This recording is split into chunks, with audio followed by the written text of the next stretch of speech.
Rathma Army of the Dead is probably the best solo XP farming build for Necros. I myself was also pleasantly surprised how smoothly it can clear rather high GRs while still keeping the rounds under 3 minutes. While the build is not new and did not get any direct buff this season, being a notoriously squishy build, it does benefit greatly from the toughness buffs coming from the seasonal theme, making it a lot more accessible to play even in pushing scenarios. As for the gear we use, we simply stack all the possible damage multipliers that can benefit Army of the Dead, as that is the only ability we deal damage with. The skill has a huge AoE coverage with the added benefit of pulling the whole screen together, and on top of this, thanks to the Fate's Vow helm, it also has exceptional single target damage, basically one-shotting Rift Guardians. Since we rely on casting Army of the Dead to deal damage, we stack as much cooldown reduction as possible, making the Captain Crimson set a natural inclusion as well. Another way to increase the number of casts is to stack a bit of attack speed on your gear and reach a higher attack speed breakpoint for your skeletons, since faster attacks means faster cooldown resets. This is achieved the easiest by simply equipping a Gogokov Sweetness as the third gem, which also adds extra cooldown reduction that directly translates to damage thanks to the Captain Crimson set, while the extra 30% dodge chance is also invaluable to help preserve your Scourge buff. Gameplay wise, the only really tricky part is the start of the Rift, as you need to kill and revive 10 enemies to start rolling.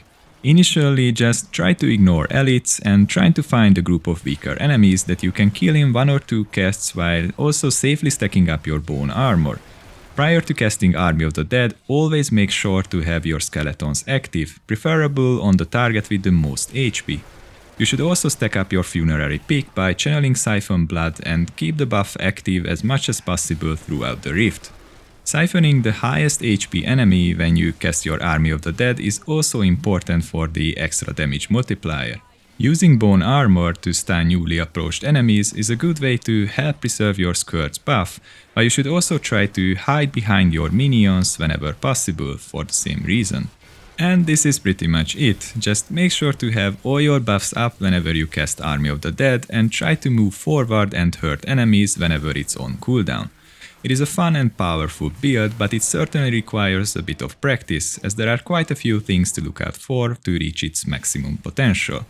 I hope you enjoyed the video, if so then consider giving it a like and subscribing to the channel. See you next time!